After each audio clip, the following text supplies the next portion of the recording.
Welcome to our channel. నేను రమారావి. మన కిచెన్లో కాస్త అటు ఇటు చూస్తే అంటే మొత్తం మన దగ్గర ఏమేమి సామాన్లు ఉన్నాయి అని లిస్ట్ చేసామనుకోండి, ఏమేమి రాస్తాం జనరల్గా అందరూ? ఓ రెండో మూడో కుక్కర్లు, ఒక 3-4 బాండీలు, 2-3 పెనాలు, తర్వాత ఏమో డబ్బాలని, ప్లేట్లని, స్పూన్లని, గ్లాసులని రకరకాలు రాస్తాం. అయితే ఏమేం లోహాలు ఉన్నాయి, ఏమేం మెటల్స్ ఉన్నాయి అని రాయాల్సి వస్తే అందరం రాసేవి ఒక 3-4 మెటల్సే. తాకట్టులో ఉన్న బంగారాన్ని విడిపించి ఆ రోజు ఆన్లైన్ రేటుకే మేము కొంటాం. Sharma gold company. కొద్ది మంది కొంచెం తక్కువ రాస్తారు, 2 మెటల్సే రాస్తారు. ఏం రాస్తారో చూద్దాం. మొట్టమొదటిది అల్యూమినియం, తర్వాత స్టీలు, ఆ తర్వాత ఐరన్, కొంతమంది రాగి, ఇత్తడి కూడా రాయగలరు. నేను కూడా ఇవన్నీ రాయగలనండి. అయితే మేము ఈ లిస్ట్లో అల్యూమినియం ఫస్ట్ పెట్టాను కదా, అల్యూమినియంని నేను కొట్టేశానండి. అల్యూమినియం లేదు మా లిస్ట్లో. మా కుక్కర్లు అల్యూమినియంవి కావు, మా బాండీలు అల్యూమినియం కావు. సరే ఎందుకు కొట్టేశారు, మా ఇంట్లో ఉంది మీరు ఎందుకు వాడలేదు అని 2-3 ఫ్రెండ్స్ నా దగ్గర ఉన్న ఇత్తడి గిన్నెలు చూసి అడిగారు. అయితే దీని మీద అండి కొంతకాలం క్రితం ఒక స్వాతంత్ర సమర యోధుడు ఒక ఆయన, వారికి ఒక 85-89 సంవత్సరాలు ఉంటాయి. ఆయన చెప్పారు, జైళ్ళల్లో ఉన్నప్పుడట, అంటే మన ఫ్రీడమ్ ఫైట్ జరిగేటప్పుడు మన తాలూకు చాలామంది నేతల్ని బ్రిటిష్ వాళ్ళు అరెస్ట్ చేసేవాళ్ళు. అరెస్ట్ చేసినప్పుడు వీళ్ళు జైళ్ళలోకి చేరాక వాళ్ళ పని చేయగలిగే క్షమత, వాళ్ళ పోరాట పటిమ, ఈ రెండు ఇంగ్లీష్ వాళ్ళని చాలా ఆశ్చర్యపరిచేవిట. వీళ్ళు ఎక్కువ గంటలు పని చేయగలరు, ఎంతసేపు అరిచినా వీళ్ళకి అలుపు సొలుపు రాదు. ఏమిటి కారణం, ఎక్కడుంది అని వాళ్ళు బాగా రకరకాల రీసెర్చ్లు చేసి, అంటే మనం ఆలోచిస్తాం కదా దేనివల్ల అయ్యి ఉంటుంది అని, అలా ఆలోచనలో వాళ్ళకి తెలిసింది ఏంటంటే, మొదటిది వీళ్ళ ఆహారం, రెండోది వీళ్ళు వాడే పాత్రలు వండడానికి. సో ఆహారం మనం అప్పుడంటే హెచ్చుగా అన్నము గోధుమలు కదా, ఏవో రాగులు అవి ఇవి తినేవాళ్ళు. ఇప్పుడు వాడుతున్న చిరుధాన్యాలు బహుశా 100 ఏళ్ళ నాడు 90 ఏళ్ళ నాడు వాడుతూ ఉండుండొచ్చు. వీటన్నిటితో పాటు అవి వండే పాత్రలు ప్రధానంగా కంచు, ఇత్తడి, రాగి, మట్టి ఇవి ఉండేవి మన దగ్గర. స్టీల్ చాలా అంటే చాలా చాలా చాలా తక్కువ. రాచిప్పలు, తర్వాత ఏమో జాడీలు అవి వాడుకునేవాళ్ళం. పదార్థం కంటామినేట్ అయ్యే ఏ లోహము మన దగ్గర ఆనాడు లేదు. దాంతో ఇంగ్లీష్ వాళ్ళు ఏం చేశారంటేట, అల్యూమినియం పాత్రలు ప్రవేశపెట్టారు. జైళ్లలో వండే రకరకాల ఆహార పదార్థాలన్నీ అల్యూమినియం పాత్రల్లో వండించేవాళ్ళు. ఈ అల్యూమినియం పాత్రతోటి వండటం వల్ల వీళ్ళకి అనారోగ్యాలు వచ్చేవి, మోషన్స్ అయ్యేవట, త్వరగా వీక్ అయిపోయేవాళ్ళు. అన్నము శోషించేది కాదు శరీరం, అంటే వీళ్ళు తిన్న ఆహారం వంట పట్టేది కాదు. క్రమంగా బలహీనపడేవాళ్ళు. 10 నెలలు, సంవత్సరము, 2 ఏళ్ళు, 3 ఏళ్ళు జైళ్లల్లో ఉండి బయటకు వస్తే తర్వాత వాళ్ళు తిరగలేకపోయేవాళ్ళు, పరిగెత్తలేకపోయేవాళ్ళు, అలసిపోయేవారు, అనారోగ్యం పాలయ్యేవారు. అట్లా బ్రిటిషర్సు భారతీయులని, అంటే ఈ ఖైదీలని బలహీనులుగా చేయడానికి కనిపెట్టినటువంటి ఈ లోహాన్ని, అల్యూమినియంని మన మీదకి స్వచ్ఛందంగా వదిలిపెట్టేశారు. వాళ్ళు పోయారు కానీ అది మాత్రం మన వదిలిపెట్టలేదు అని ఆయన చాలా వివరంగానండి. నేను ఇంకా వారంత బాగా చెప్పలేకపోయానండి. ఎంత బాగా చెప్పారంటే అది మనసులో అట్లా ముద్రించుకుపోయింది. తర్వాత కాలంలో ఫేస్బుక్లోను, తర్వాత మన వాట్సాప్లో అక్కడ ఇక్కడ అల్యూమినియం మంచిది కాదని, అది దానివల్ల రకరకాల ప్రాబ్లమ్స్ ఉన్నాయని వస్తూనే ఉన్నాయి, వింటున్నాం. కానీ మనం దాన్ని వదిలిపెట్టలేకపోయాం. మొదటిది దాని రేటు తక్కువతనం, రెండోది క్లీన్ చేయటం సులువు, తొందరగా వేడెక్కుతుంది. ఇలాంటి రకరకాల భావాలతోటి ఇత్తడి పాత్రలు బరువు, కంచు పాత్రలు బరువు, అవి తోముకోవటం కష్టము.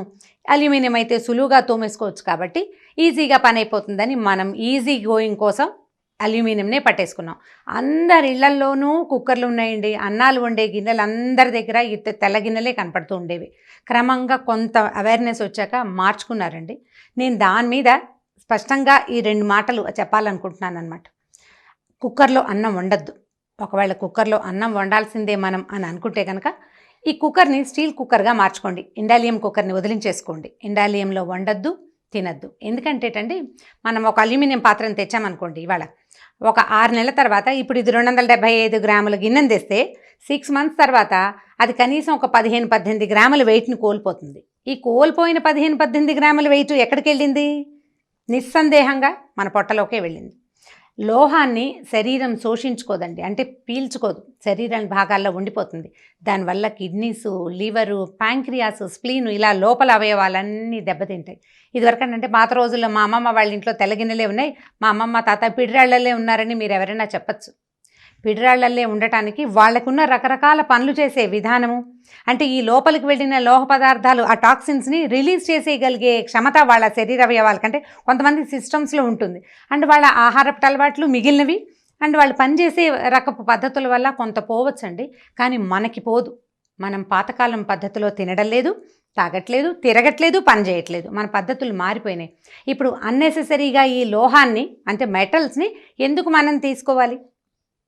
ఇంకా చాలా ఉన్నాయి. అల్యూమినియమే కాకుండా రకరకాల వ్యవహారాలు ఉన్నాయి. ముందు అల్యూమినియంని తీసేస్తే అంటే మానుకుంటే కనీసం మా ఇంట్లో గిన్నెలు ఉన్నాయండి, వాటిని ఏం చేయాలంటే అటక మీద పెట్టండి, అంతే. అటక మీద పెట్టండి, కొన్నాళ్ళ పాటు వదిలేసేయండి. ఇప్పుడు అల్యూమినియం కాకుండా దేనితోటి వండుకోవాలంటే స్టెయిన్లెస్ స్టీల్ ది బెస్ట్ అండి. అది కూడా ఈజీగా క్లీన్ చేసుకోవచ్చు. అల్యూమినియం అంత చీప్ కాదు, కానీ కొంచెం బెటర్ రేట్లో దొరుకుతుంది. లేదా మీకు చేతయ్యి మీరు చేయగలిగితే చక్కగా ఇత్తడి గిన్నెలు వాడుకోవచ్చు. ఇత్తడివి చాలా శుభ్రంగా ఉంటాయి, చక్కగా తోముకుని అది బంగారపు రంగులో తోముకోగలిగితే ఎంత సరదాగా ఉంటుందో. ఇత్తడి గిన్నె తోమడం చాలా మనకి సాటిస్ఫాక్షన్ కలిగిస్తుంది అనమాట. మనం తోమిన కొద్దీ అది మెరుస్తుంది, ఇంట్రెస్టింగ్గా ఉంటుంది. నాకు ఉంటుంది, ఎవరెవరికి ఇంట్రెస్ట్ ఉందో అది తెలియచేయండి. అయితే ఈ అల్యూమినియంని వదిలిపెట్టి స్టీల్ని వాడడానికి మ్యాక్సిమం ఎక్స్టెంట్ ప్రయత్నం చేయండి. ఎందుకంటే మనకి సులువుగా క్యాన్సర్లు వచ్చేస్తున్నాయి. ఇప్పుడు క్యాన్సర్ రావడానికి ఉన్న రకరకాల కారణాల్లో అల్యూమినియం కూడా ఒకటి. అయితే అవన్నీ తీయలేం కదా, దీని మాత్రం ఎందుకండి అంటే మరి తెలిసిందనప్పుడైనా మనం మానుకోవాలి కదా. ప్లాస్టిక్ని తీయలేకపోతున్నాం మన జీవితాల్లో నుంచి, ప్రయత్నం చేస్తున్నాం ఎంతో కొంత.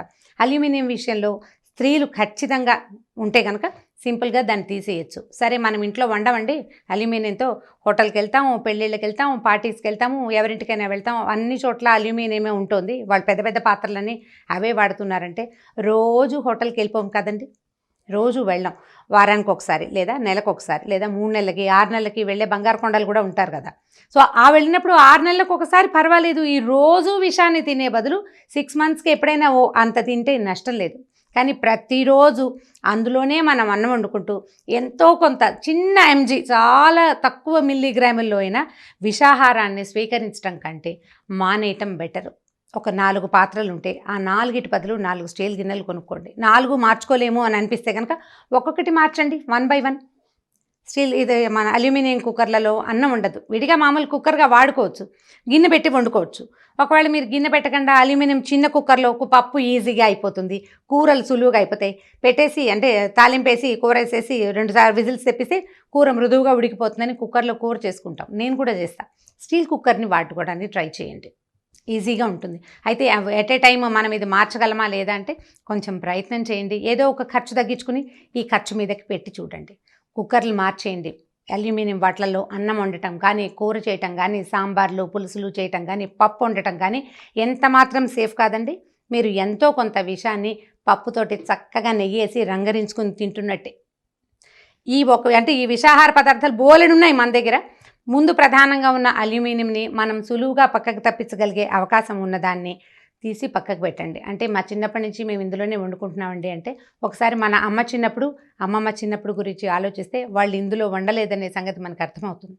దాని మీద సీరియస్గా ఆలోచించండి. ఎంత కుదిరితే అంత ఈ విషయం నుంచి బయటపడండి. మీ పిల్లలకి కొంచెం మంచి భవిష్యత్తు అంటే బెటర్ ఆరోగ్యం ఇచ్చే అవకాశం ఉంది అని మనకు తెలిసినప్పుడు ఆ ఒక్క అవకాశాన్ని మాత్రం ఎందుకు వదిలిపెట్టాలి? మనం చూడండి, ఏదైనా హెల్దీ థింగ్ అంటే చేసి పెట్టడానికి ట్రై చేస్తాం కదా.